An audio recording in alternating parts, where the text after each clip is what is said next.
He hid tiny black eyes everywhere, tucked in the corner of a nursery mobile, glued beneath the rim of a lampshade, nothing larger than a coin. They were the only things in the house that showed a red pulse at night, like distant stars announcing his choices back to him. He told himself they were for protection. He told himself they were for Emma. The crash happened on a rain-slick stretch of road 2 years before. Clare, quick with a laugh that lifted a room, the person who kept Daniel from folding into worry, had been gone in a single blurred moment. Emma had been in the back seat, the world folding around her small body in ways a father cannot undo. The doctors had used quiet words that pulled like threads through the house: spinal injury, paralysis from the waist down, a long rehabilitation with uncertain gains. The house they bought when the company went public became a museum of what used to be. Claire's sweater draped over the arm of a chair as if she'd returned to pick it up, a half-read book open on the windowsill, the soft indent of a crib that never felt right emptied. Daniel lived in the leftover spaces of grief. He moved through rooms like someone checking that the walls still held together. He was a man who had made fortunes by predicting patterns, by looking where others looked away. He built software that watched and learned. The same impulse that had scaled his company now tightened at his throat: safety at all costs. If he could watch the house, he thought, he could keep what remained of his family from unraveling. Emma did not speak yet.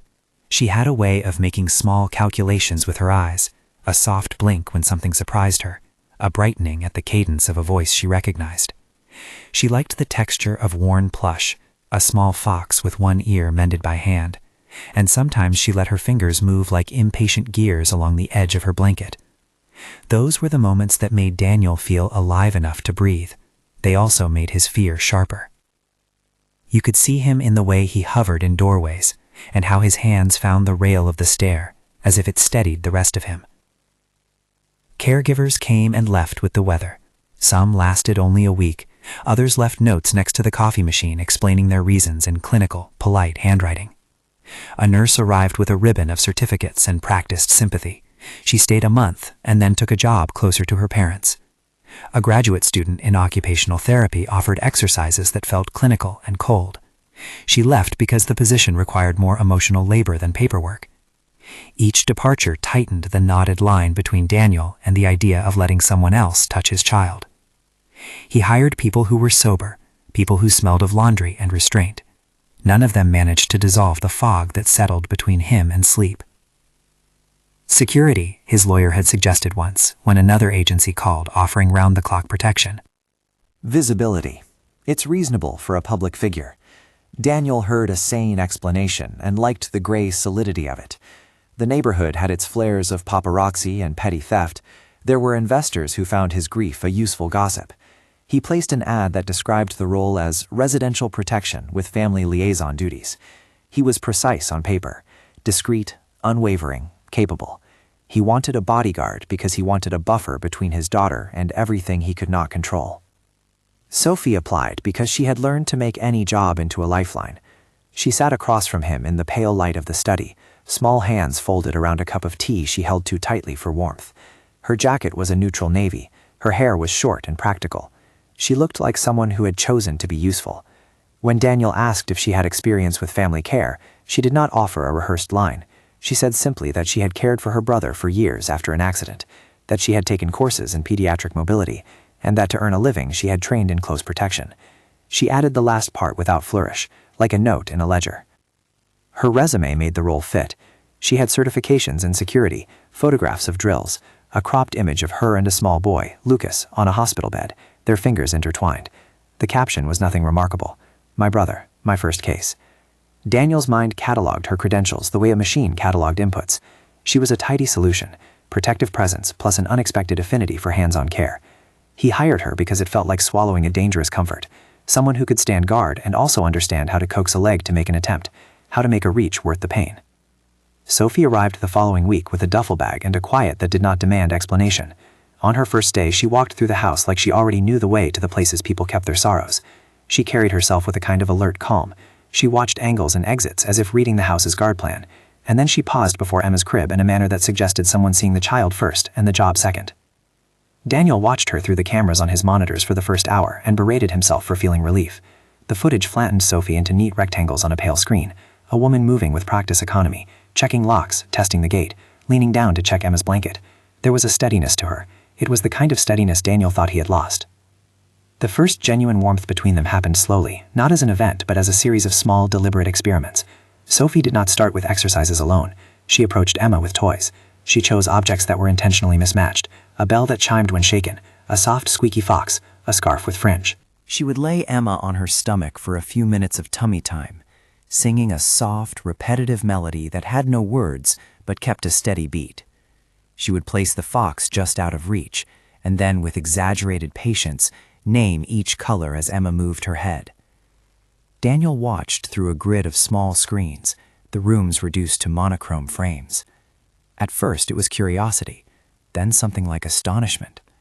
On one clip he saw Sophie sit beside Emma and place her own hand on the child's ankle, and then do a motion that seemed small and specific, a gentle stroke along the calf, a curling of the toes.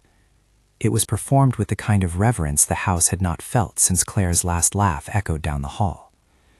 The breakthrough was a laugh so small he wasn't sure he'd seen it until he slowed the footage.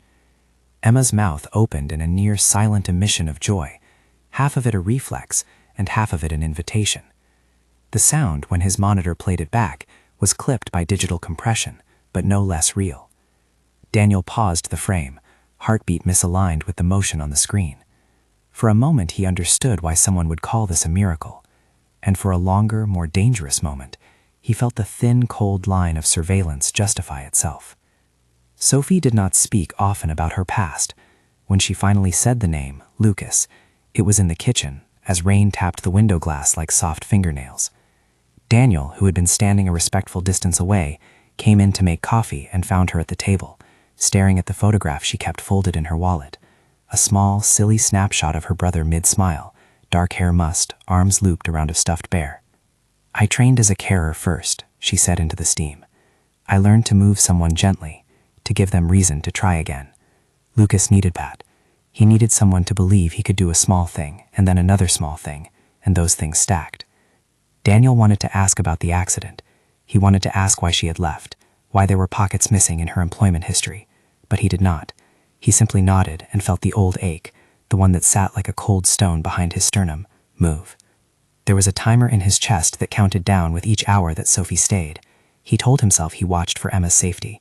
He told himself the cameras were an extension of his presence, a way to stay near when he could not be. He watched Sophie in the pale dawn, watched her gentle maneuvers as she coaxed a range of movement out of Emma in curt, play-like sequences, placing a toy at the edge of reach, rolling the child's hips subtly to encourage weight shift, humming the same tune until the child followed the cadence with a slight head turn. He watched these with the same methodical hunger he'd applied to the markets, as if patterns could cure what fear could not. An early scene he replayed more than he liked. Sophie sitting cross-legged on the nursery rug, the fox perched between them. She propped Emma's knees on a rolled towel and demonstrated a small game, knees up, knees down, as if it were a language. Emma's legs moved a fraction, then a tad more. Her face brightened in that almost mechanical way Daniel had not seen since the hospital. Daniel found himself marking timestamps, dissecting the increments like code. He forgot that what he was watching was not only data, but a person learning to trust touch again. He told no one about the cameras. His mother came often and asked gentle questions. Would he consider a counselor? Would he go away for a night? Daniel smiled a tight smile and deflected. He had a neat rationalization for everything: privacy concerns, the risk of bad hires, the public life that made him a target. But as the weeks wore on, the cameras became more than precaution. They were the only place where he could feel useful. He watched Sophie soothedly undo knots in the house that he had not realized existed. The way she made Emma laugh through a certain tilt of the head. The way she set a routine that involved both protection and play. The early CTA must be subtle, and so it came like a soft exhale. If this story reaches you, a quiet request to stay.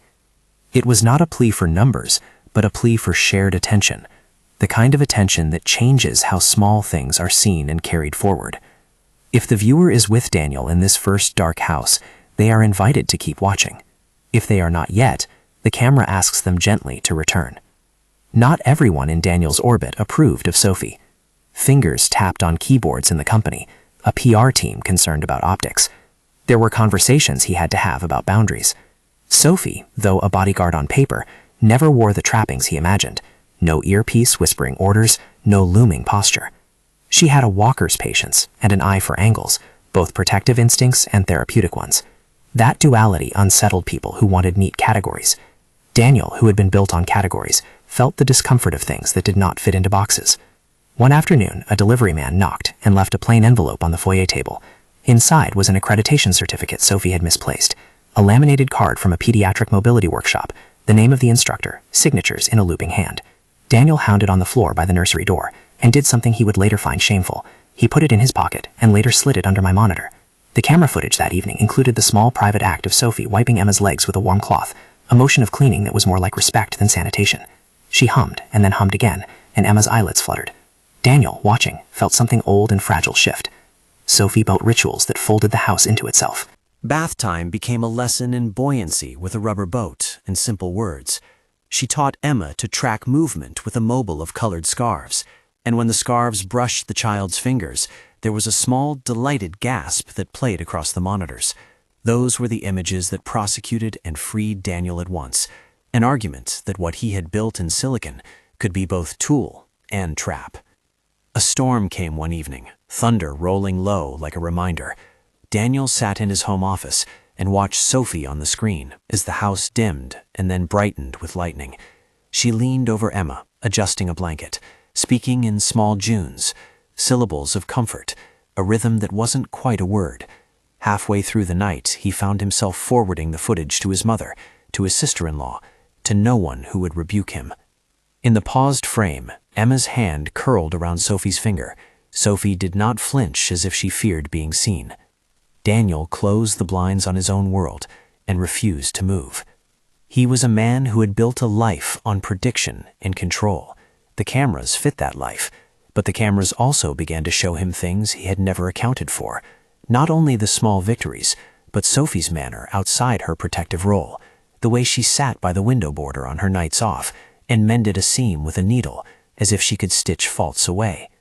The way once she drove across town and returned with a faded photograph clipped from a thrift store magazine, the image of two children playing by the sea. Daniel understood that she was keeping small talismans around her, and he began to wonder if they were proof of a life both ordinary and extraordinary. Weeks threaded into months. Emma grew in the narrow increments that matter. She reached, then reached again. People who measure success in headlines call it nothing. People who live it call it everything. Sophie arranged Emma's toys into lines of choices that taught her to pivot her weight. She would sing, then stop, then sing louder, and Emma would turn to locate the sound. Sophie made games of repetition until those repetitions felt like promises. It was on a morning when the sun came thin and hesitant that Daniel noticed a detail on the monitor, a small, round black dot near the mobile's arm. He had no reason to check that angle in particular, yet his eyes found it. The camera's red light blinked as if winking a secret wisdom.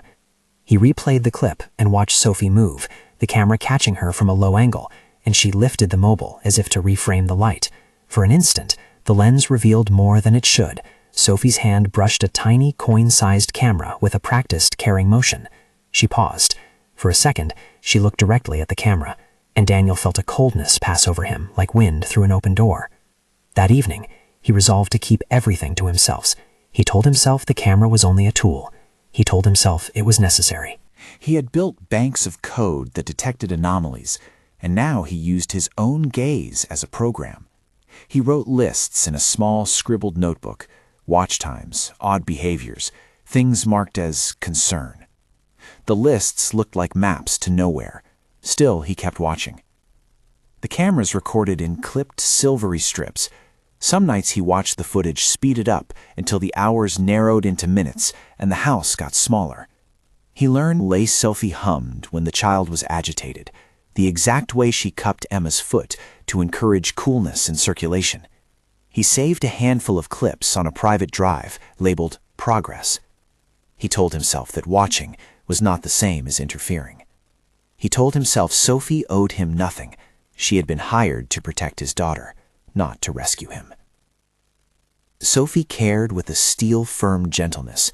She taught Emma to press a foot onto a textured mat, and then rewarded the attempt with an exaggerated cheer, like a coach who believes in every small improvement. She sat on the floor and demonstrated emotion herself, so Emma could mirror it, lifting an arm, flexing a knee. There was no drama in it, only the meticulous choreography of someone who had learned that healing is measured in repetitions and kindness. Once, when a therapist came to consult, they spoke in shorthand about building weight shift and core engagement, words Dangan did not understand. Sophie translated. She made it visceral. "We want her to feel the possibility of movement," she said, placing her own hand in Emma's palm and giving it a gentle weight. "We build a habit of trying." Daniel watched them work together, his chest loosening in ways that startled him. For a man who trusted systems, Sophie's method was unquantifiable. Her approach was not an algorithm, but a patience. She resisted the rush of machinery and preferred slow human experiments. The footage showed her giving Emma a washcloth to squeeze, guiding fingers to grip a bell, and then celebrating as if the bell had rung out like a small bell in a larger church. Those celebrations were the contour of her care. They were not performative so much as faith in tiny things. There were small moments of ordinary tenderness that Daniel barely allowed himself to feel. Once, Sophie took Emma onto the back porch in the shallow light of dawn. The sky was the color of diluted tea. Emma reached towards a moth that had landed on the railing. Sophie's hand hovered near her in case the child leaned too far. Emma watched the winged creature and then looked at Sophie as if asking permission to be amazed. Sophie whispered, "It's okay." And Daniel, from the monitor, felt that he could be too. A shift began to occur in how the house felt. Clare's sweaters remained, but their edges softened under Sophie's presence, as if someone had smoothed the folds. Daniel found himself setting his watch to check a clip at certain times, then checking again, because he wanted to see more than movement. He wanted to see acceptance. He wanted proof that protection could also be tenderness. So when Sophie found the camera that Daniel had tucked into the nursery mobile, when she leaned with her fingers to adjust a ribbon and felt a small, hard disc beneath her touch, Daniel was not prepared for what happened next. He watched, frozen by a smaller screen's geometry, as Sophie paused and then pulled the mobile down. The camera was visible now, a black bead that did not belong in that child's world.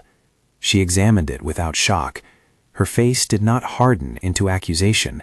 It tightened with something more complicated, a look of wounded trust, like someone who has been let into a house and found an eye peering back.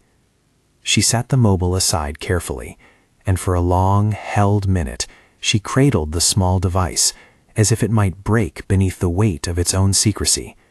Then she did something Daniel had not expected. She turned it over, found the loop of adhesive, and peeled it back slowly. She folded the wire inside her palm and carried the camera out of the nursery as if carrying a thin, dishonest memory. The footage cut to a later frame. Sophie standing in the kitchen doorway, the little camera cupped in her hands, her face cast in a silhouette by the window light. She returned to Emma and sat down without a word. She smoothed the child's blanket and then placed the camera on the counter. She looked at it for a long time. She walked into the study, a room Daniel used mostly on weekends, and set the camera on the table between them. Daniel wanted, in that moment, to step into the screen and stop her. He wanted to explain the calculations, the logic, the fear. He wanted to justify himself with statistics and threats. Instead, he kept watching, an invisible man who had spent his life making others visible. Sophie did not speak to him the next morning until after she had fed Emma and left water by the bedside. When she came into the study, she did not mention the camera. She carried a folded piece of paper, a schedule for the day written in neat columns. She put it down and looked at him with an evenness that made him feel younger and more ashamed than any investor call or hostile takeover had ever made him feel. "Did you sleep?" she asked. "No," he said. The word was a small thing. He had expected a question, a tip of the head, a demand. Maybe he expected a quick reprimand. Instead, he met her steady gaze. She nodded, and he felt a shift in the room like a draft. She moved like someone aware that trust could take more than one breath to rebuild. Daniel did not know how to begin. He had been watching her through a dozen lenses and had never imagined her doing the very thing that would fracture their fragile arrangement, discovering his surveillance and keeping the knowledge like a stone. Outside, the day was dappled and the house hummed with small domestic noises, a kettle on the stove, Emma's chair creaking. Sophie folded the schedule and slid it into her pocket. I have a plan for her therapy today, she said. We will work on weight-bearing with her left leg through supported standing.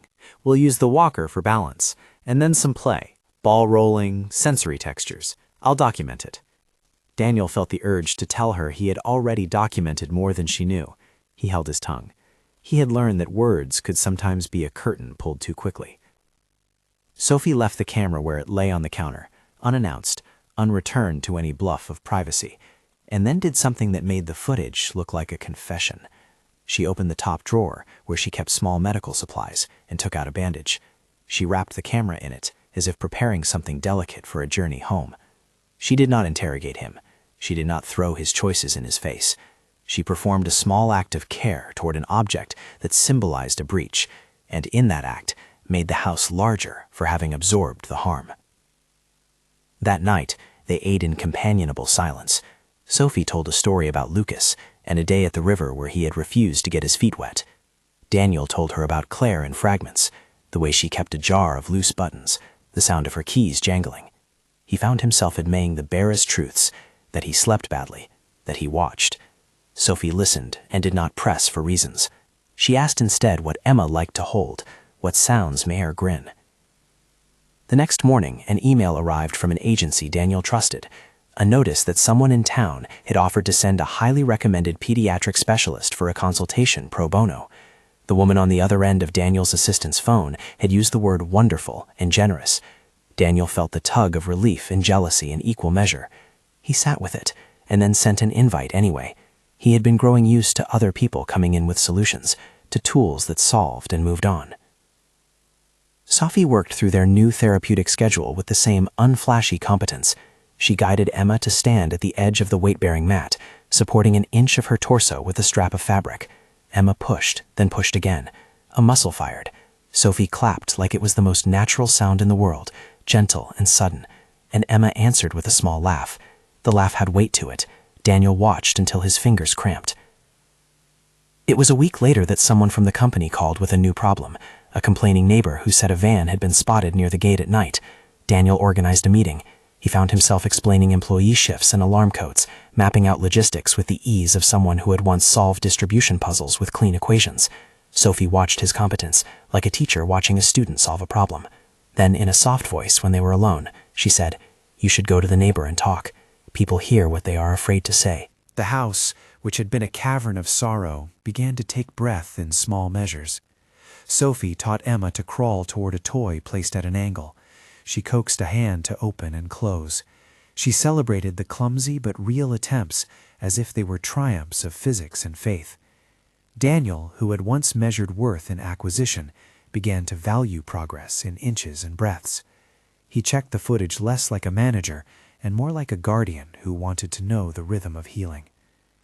And yet the secret of the cameras sat between them like a latent thing waiting to be named. Daniel could not bear to be unexamined. He kept a private folder of footage he told himself he needed to study: safety, behavior, progress.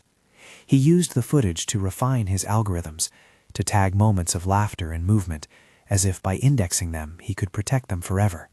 But every time he pressed play, he felt a tremor under his skin, the sense that he had done something that could not be unwound. On a rain-smeared afternoon, as the house emptied and light ran in long smears across the floor, Sophie pulled the drawer closed with the camera wrapped in its bandage. She looked at Daniel.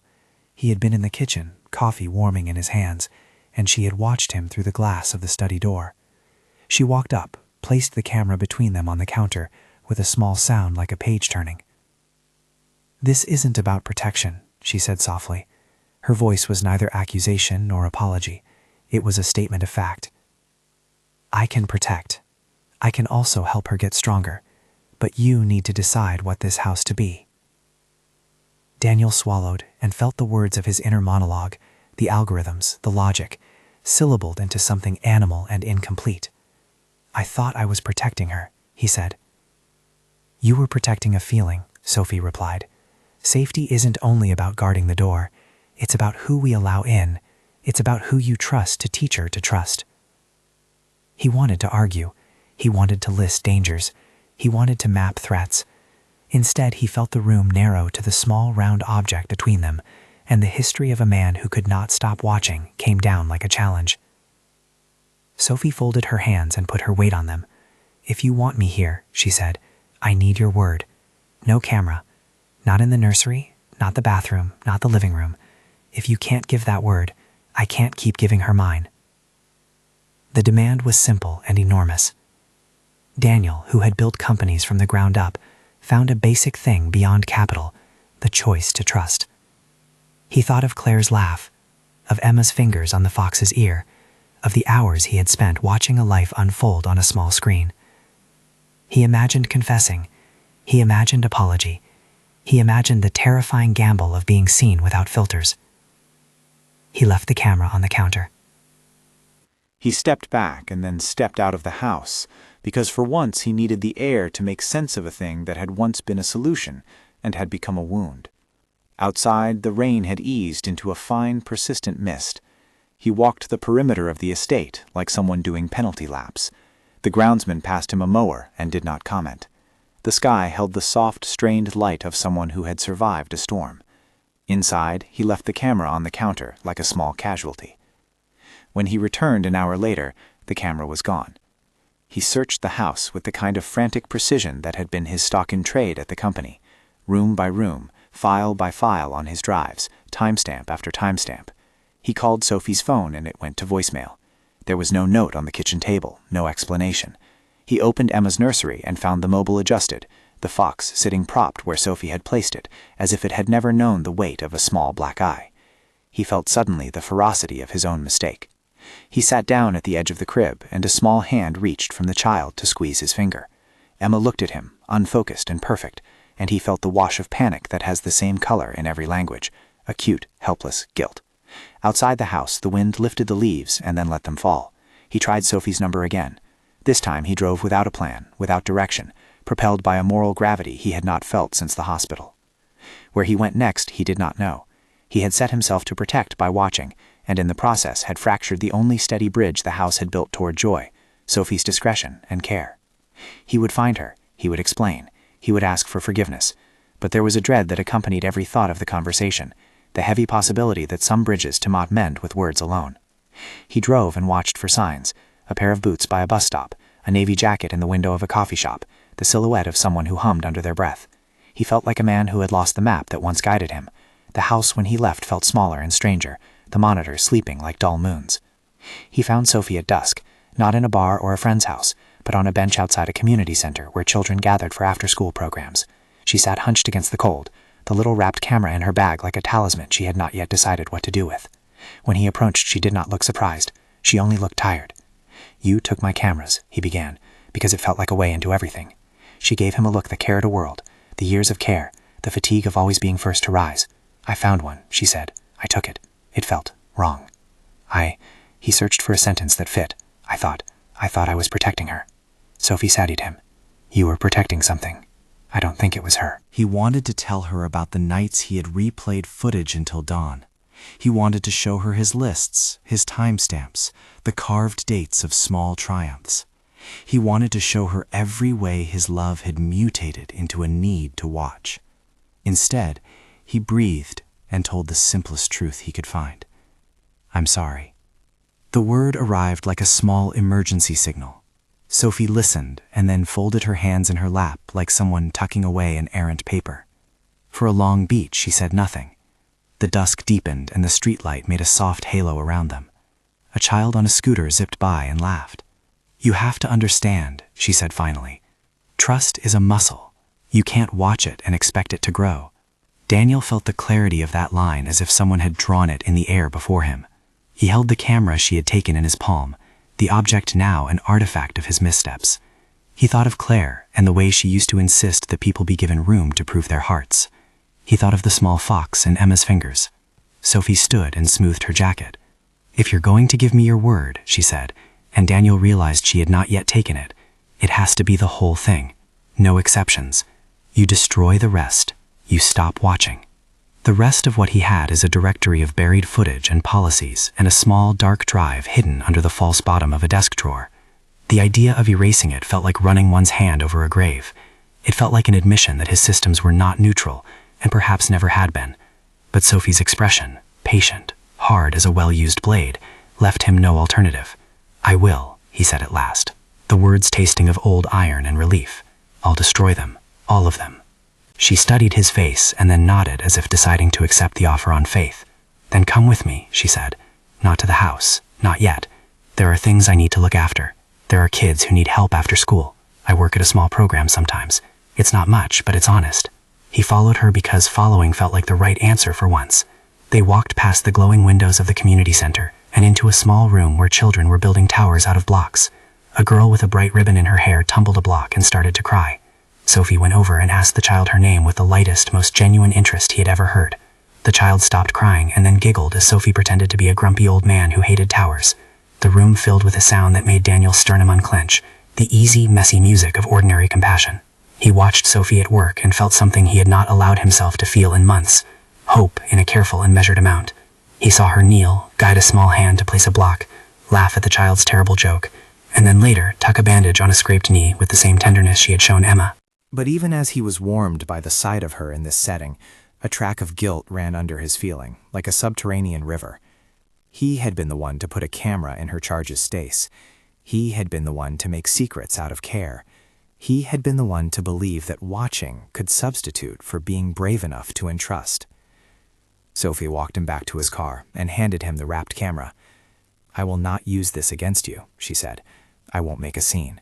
But I need to know if you can let us be what we are trying to be." He took the small object. It was heavier than he expected.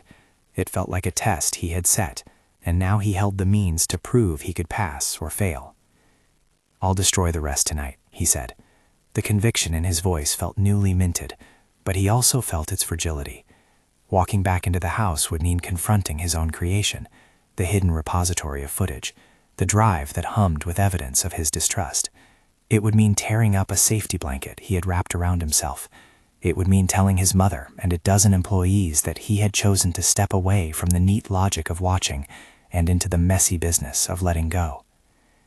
Sophie did not ask for promises of love or partnership. She asked for a daily decision to trust. That was perhaps harder than any corporate merger Daniel had ever signed.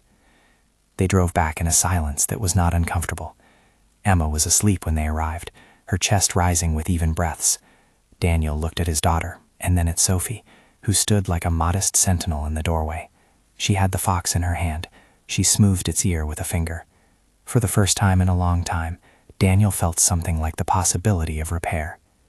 He went to his office where the drives and cameras lived, and for a long time, longer than he expected, he stared at the small black rectangles. The cursor hovered over a folder. On the screen, the footage he had cataloged for months lay like a library of unwelcome truths. He thought about Clare and the way she would have told him to be brave differently, not as an executive bravado, but as a humble stance toward the people you love. When he reached for the first drive, his hand shook. He pressed the keys and began to delete.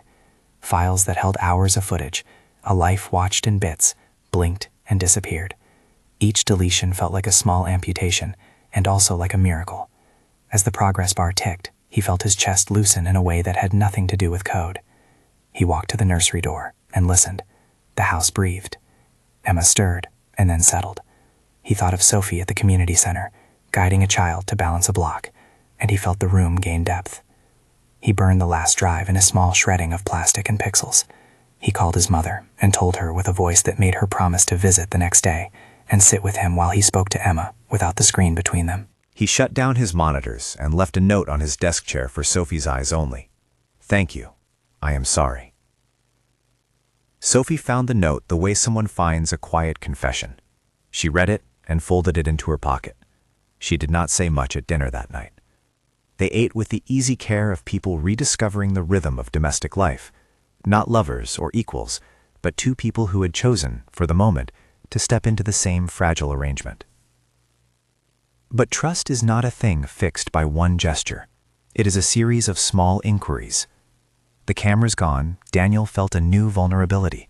He could no longer watch his child from the distance of a screen.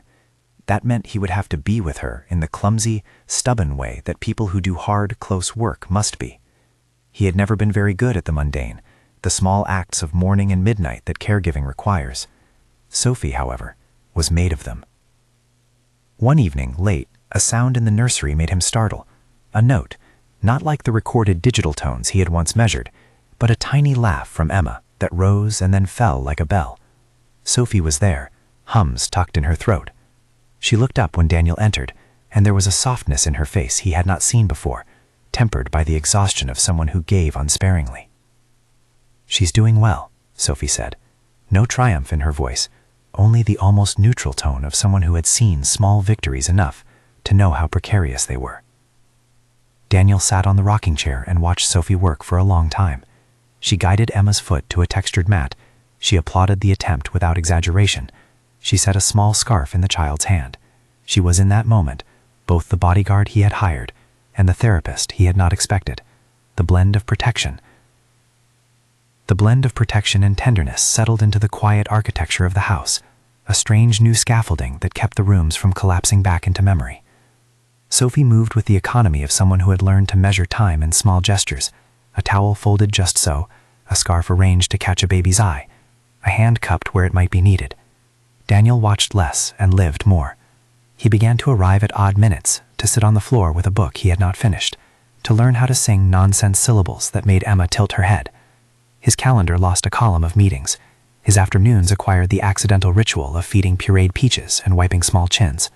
It was awkward at first, an executive relearning the language of care, but it was honest.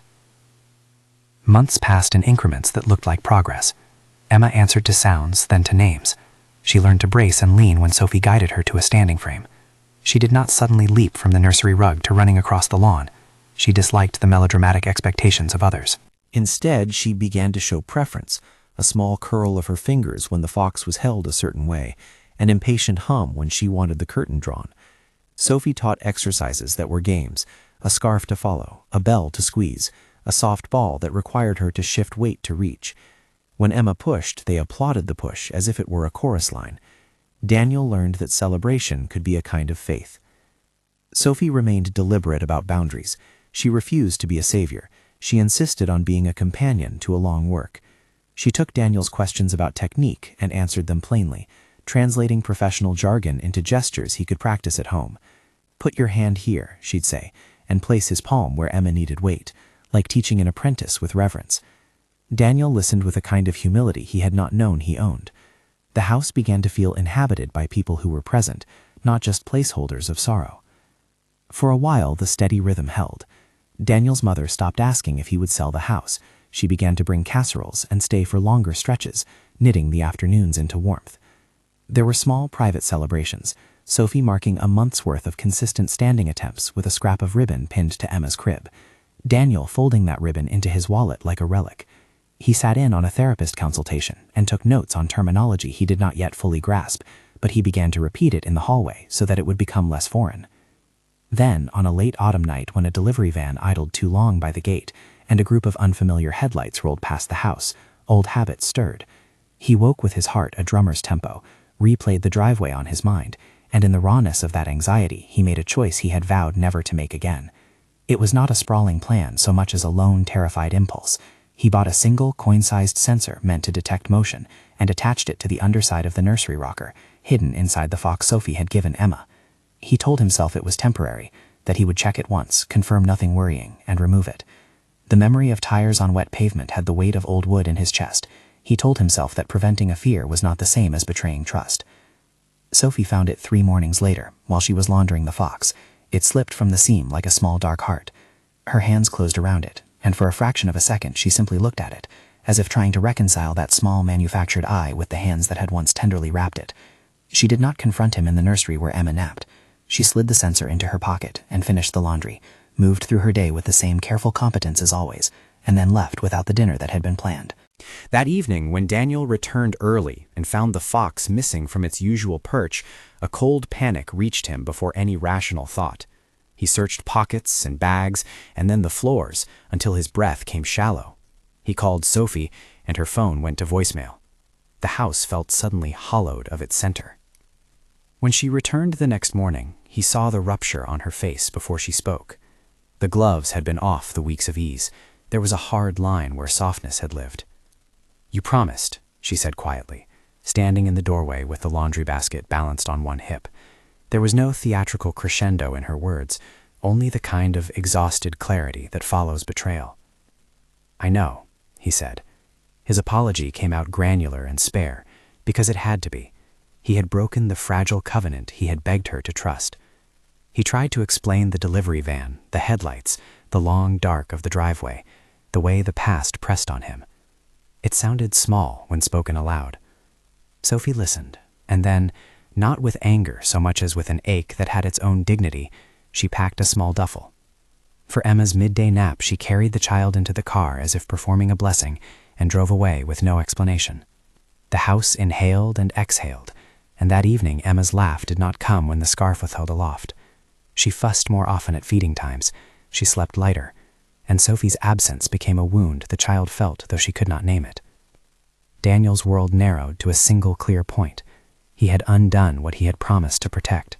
He called and drove and texted in a sequence of frantic measures that felt both uncharacteristic and necessary. He found Sophie at the same community center bench where months before he had first found her tending to scraped knees. She sat rigid, hands folded like someone who had rehearsed grief. When he approached, she did not look surprised, only tired. "I failed you," he said the first thing. It was not a negotiation. It was an admission. Sophie watched him for a long moment. "You stole the chance for her to learn to trust you," she said finally. "You took away our room to grow." He tried again to explain. He told the truth, about the van, about the midnight thinking he could guard everything by seeing it first. He emptied his pockets of excuses. When he finished, there was no defensiveness left in him. There was only a father trying to be found again.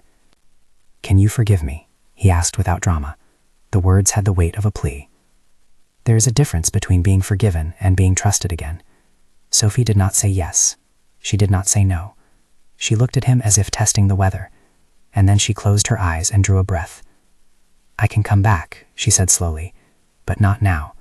I need to know the cameras are gone for good. Destroy every device. Go through the attic, the cars, the toys. And then," she hesitated, "then come find me and show me." He did what she asked. It was less symbolic than it first appeared.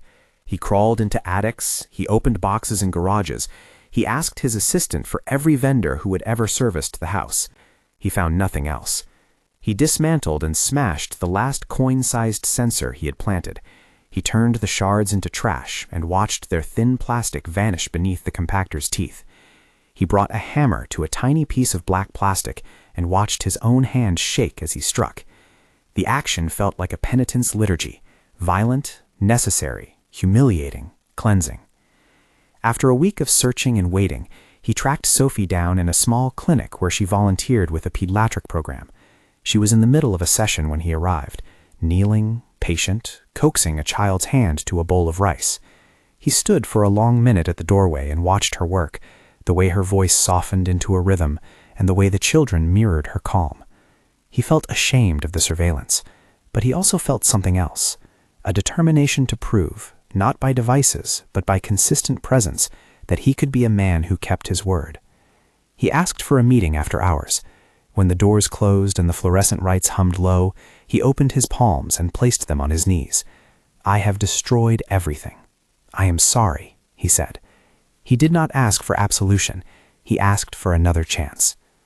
Sophie considered him the way someone considers a storm-scarred tree, noting the years of weather and the ring patterns, weighing whether it could still bear fruit. "Trust is a long work," she said. "You will have to choose it every day." Then, because the world bestows mercy on small, consistent things, she folded the quiet into a careful yes. She agreed to return on the condition that he stay involved in a way that could be measured in moments, not monitors. "Sit with me," she said. "Change a diaper. Learn to do the standing frame straps. Be present at the appointments. He did not hesitate this time. He learned how to balance the walker with his forearm, how to time a soft breath to match Emma's. He found that making those small, sometimes clumsy movements, holding a leg at the knee while Sophie guided, was humbling and somehow more real than spreadsheets and shareholder calls. His public life narrowed. He delegated, cut back, and bought blocks of time in which there was nothing but the low, incessant business of caring. His company adjusted. His board shrugged with a mixture of grudging respect and exasperation. He held a new pride in how small things mattered. Emma's recovery was neither linear nor spectacular. Some days were bright with clear gains, a weight shift, a longer laugh, fingers that close around a bell. Other days slid toward the old gray places, frustration, tears, small regressions when the body tightened and refused to obey the mind. Sophie, for her part, taught the family to read those arcing patterns. She encouraged Daniel to mark the days not by headlines, but by increments. 3 more seconds of standing, a new grip, a smile at the end of a tiring session. Sophie also began to hold community sessions in the spare room they converted into a makeshift therapy corner. What started as a corner of the nursery, mats, textured toys, a small whiteboard, grew into a modest program that gathered neighborhood families. She worked in the afternoons and accepted volunteers, giving parents tools and tiny routines they could take home. People arrived with questions and left with new exercises and a sense that they were not alone. Sophie's name braided into the community's vocabulary, the woman who could teach a parent how to make a scarred hand feel less foreign. In time, Sophie opened a proper space, a modest therapy center in a brick storefront 2 towns over, where she offered sliding-scale sessions to families who needed them. Daniel helped where he could, fundraising with the same competence he once used to expand servers, funding a scholarship for one child's consistent sessions, wiring the room with nothing but the most basic safety measures. He scraped together a board of volunteers who believed in the same measured work. The ribbon cutting was small and quiet, a handful of neighbors, a therapist who had mentored Sophie years before, and Emma, who tolerated the cameras of flashbulbs with a sleepy tolerance rather than spectacle. Sophie named the center after Lucas, in a way that never felt self-congratulatory, just a note tucked into the doorway plaque, Lucas House for Pediatric Movement. Daniel's life adjusted along with the house. He moved a chair into the nursery so he could be there in nap times. He learned to release control over the alarms and let Sophie be the first responder to odd sounds at night. He attended parent groups, reading the faces of other grieving parents and trading stories about small triumphs and setbacks.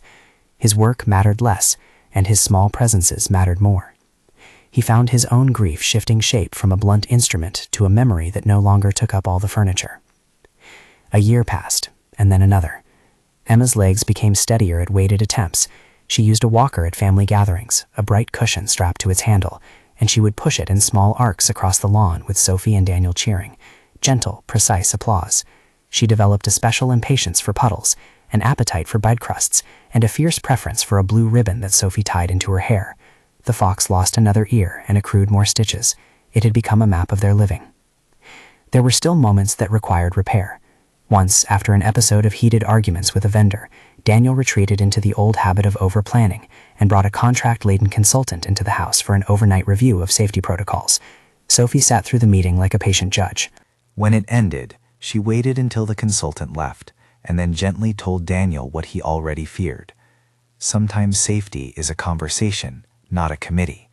He let her words sink in and canceled the follow-ups.